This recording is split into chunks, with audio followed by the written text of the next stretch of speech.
J'ai parlé à Michael Jordan, j'oublierai jamais, au sommet de sa carrière. Et on a pu regarder son dernier match. Je l'ai vu dans les coulisses et j'ai passé du temps avec lui. C'était une période assez excitante où il était le plus grand basketteur à avoir jamais vécu et je lui demandais « Qu'est-ce qui te rend différent, Michael ?» Vous voyez, qu'est-ce que c'est? Et est-ce que c'est un talent divin, de l'habilité, de l'adresse? Il a dit « Tony, tu vois, je peux parler franchement, j'essaie pas de faire de la fausse modestie.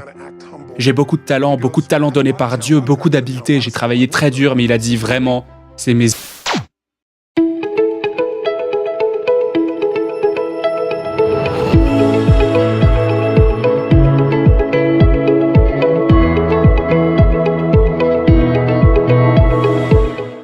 Salut la team Mindset, j'espère que vous allez bien.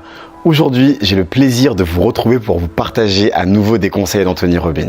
En effet, suite à la première vidéo que j'ai réalisée sur lui où il te donnait ses meilleurs conseils pour pouvoir réussir la meilleure année de ta vie, j'ai eu énormément de gens qui m'ont écrit pour me dire qu'ils en voulaient plus. Comme tu as dû t'en rendre compte dans l'introduction, il y a également une petite nouveauté sur la chaîne. Nous avons une nouvelle personne qui a rejoint l'équipe et qui va s'occuper désormais de réaliser les voix off sur les vidéos. C'est parti pour ces précieux conseils.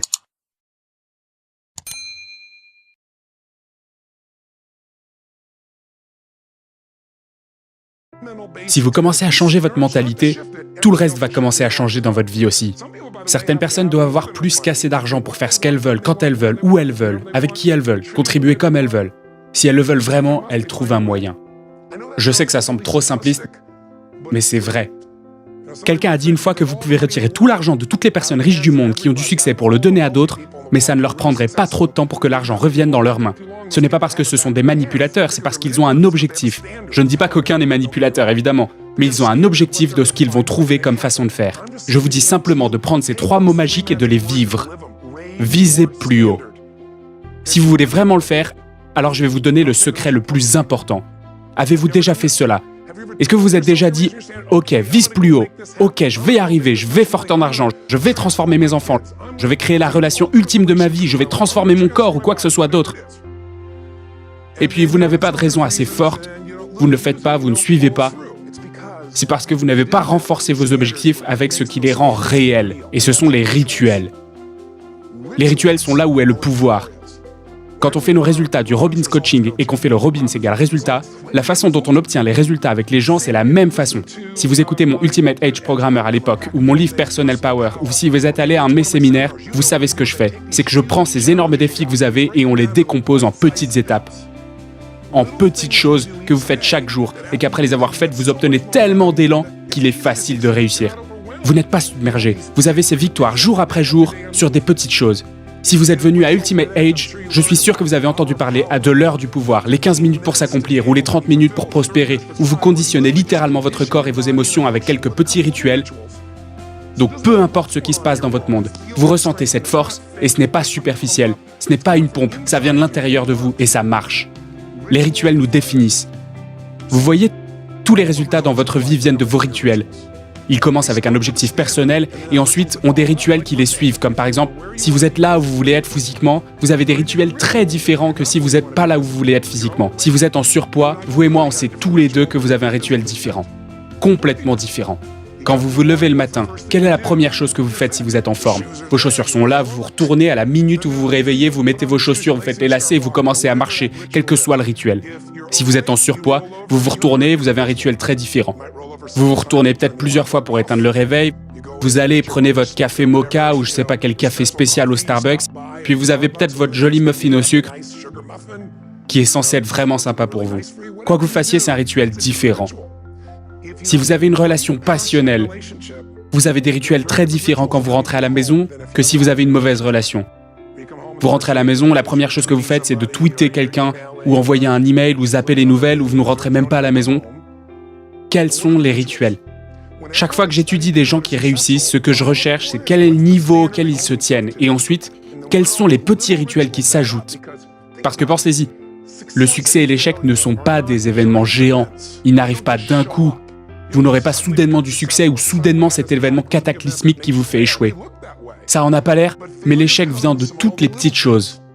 C'est l'échec de passer l'appel, l'échec de lire des livres, l'échec de dire « je suis désolé », l'échec de vous pousser à faire des choses physiquement que vous ne voulez pas faire, Et tous ces petits échecs, jour après jour, se rassemblent jusqu'à un jour, un événement cataclysmique se produise et vous le tenez pour responsable. Mais cet événement, il est là parce que vous avez raté toutes les petites choses. Vous êtes d'accord avec moi? Et le succès d'ailleurs n'est pas un événement qui arrive du jour au lendemain, c'est toutes ces petites choses. Le succès, c'est avoir une vision, le succès, c'est la rendre captivante. Le succès, c'est vraiment la voir, la sentir chaque jour avec des raisons assez fortes. Le succès, c'est avoir le sentiment que je suis ici pour grandir, je suis ici pour donner quelque chose au monde plus que moi-même. Le succès, c'est se soucier des autres, le succès, c'est appeler et dire « je t'aime » au milieu de la journée, pour aucune raison, ou envoyer un mot qui changera votre relation. Ayez un rituel, quelque chose de drôle, un jeu ou une surprise que vous faites. Combien de relations sont mortes aujourd'hui parce qu'elles n'ont plus de rituel de surprise?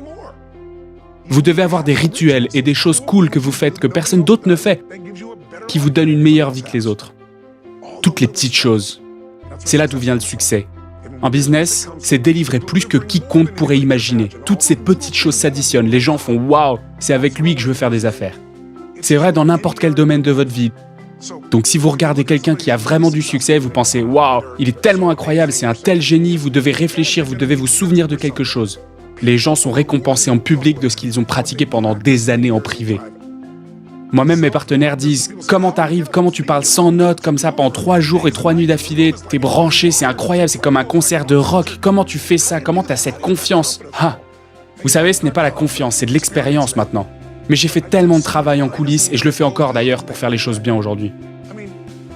Combien de personnes savent que depuis l'âge de 17 ans avant de marcher sur scène, j'aurais plus besoin de le faire aujourd'hui, mais je le fais toujours, je n'y vais jamais sans être dans un état d'esprit élevé. Il y a des jours où mon dos me fait mal, ma gorge me fait mal, où j'ai peut-être un challenge. Mon père est décédé, et je dois quand même être là pour ces gens parce que mon objectif est de tout donner chaque fois. Tout doit être mieux. Allez parler à quelqu'un qui a assisté des événements depuis 5, 10 ans. Certains de nos entraîneurs, ils disent « Je sais pas comment il fait, il trouve toujours un moyen de s'améliorer. C'est pas de l'égocentrisme, c'est un objectif en moi. Je dois trouver le chemin et mon rituel, c'est que je prépare, je pense, je récupère de nouvelles informations, je trouve comment mieux faire passer quelque chose, ce dont les gens ont besoin, je passe du temps avec nos clients, je vois ce qui se passe. Et avant de monter sur scène, à chaque fois, j'ai ce petit rituel pour me mettre dans un état d'esprit où je l'ai fait à partir de 17 ans. J'ai commencé à le faire en disant « Je commande mon subconscient ». Et je le dis à haute voix plusieurs fois. J'ai cette petite phrase comme une incantation pour conditionner mon esprit et mon corps et je dis « Je commande maintenant à mon subconscient de me diriger et d'aider autant de personnes que possible aujourd'hui en me donnant la force, l'émotion, l'humour, la brièveté et tout ce qu'il faut pour montrer à cette personne et l'aider à changer sa vie maintenant. » Et j'ai commencé avec une personne. Quand je travaillais avec les gens en face à face, je faisais ça pendant 45 minutes en allant en voiture dans ma Volkswagen pour aller servir et coacher quelqu'un pour la première fois. Et maintenant, je ne dis plus 7 personnes, je dis 16 gens. Et je peux aller dans une salle de 10 000 personnes et parler 50 heures. Et je le fais à chaque fois que je reviens sur scène. C'est un rituel pour aller dans des états d'esprit élevés.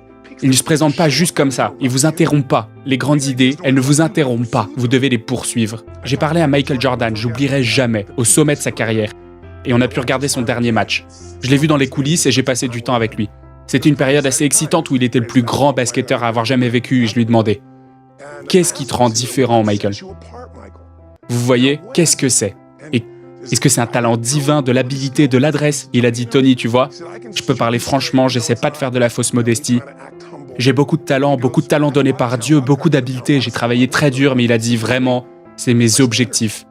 Chaque jour, j'exige plus pour moi que quiconque pourrait imaginer humainement possible.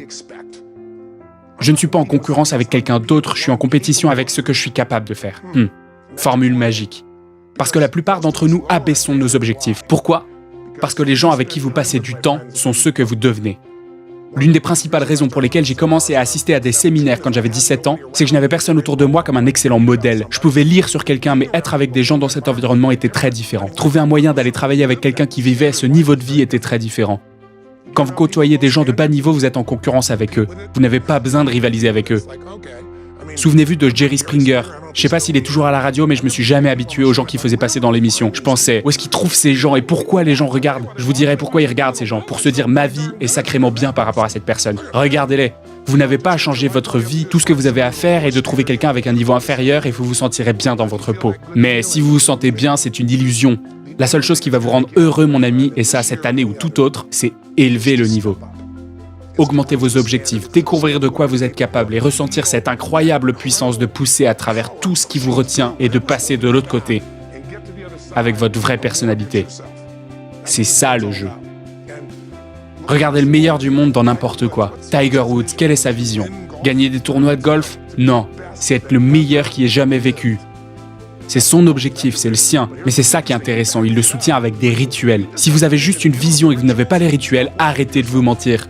Ces rituels qu'il a commencé à faire sont les choses que personne ne faisait avant. Il a commencé à soulever des poids. Les golfeurs soulevant des poids? Jamais. Il a pris le risque et il a changé son swing alors qu'il était déjà le meilleur du monde. Parce qu'il a réalisé qu'il était déjà le meilleur qui ait jamais vécu, il a changé son swing. Si vous ne pensez qu'au golf, vous ne changez pas votre swing quand vous êtes le meilleur. Et il est allé se réentraîner parce qu'il a des rituels différents de ceux d'autres golfeurs. Maintenant, beaucoup de gens copient ces rituels pour s'améliorer, c'est incroyable. Regardez quelqu'un comme Michael Phelps. En 2008, le nageur a gagné 7. Il n'y a que 2 personnes, je pense, dans l'histoire, si je me souviens bien, qui ont remporté 7 médailles d'or en une session. Et voilà un gars qui est à la ligne de centre numéro 6, il est épuisé, il va pour cette dernière nage, je suis sûr que vous vous souvenez. Et comment est-ce qu'il gagne? Par 1 centième de seconde. Pensez-vous que c'était une compétence énorme qui l'a fait passer au meilleur niveau ou était-ce un objectif? Est-ce qu'il s'est dit c'est ça que je suis le champion et personne ne me prend ça? Et d'une manière ou d'une autre, dans ces dernières centièmes de seconde, il s'est poussé jusqu'au-delà de son concurrent.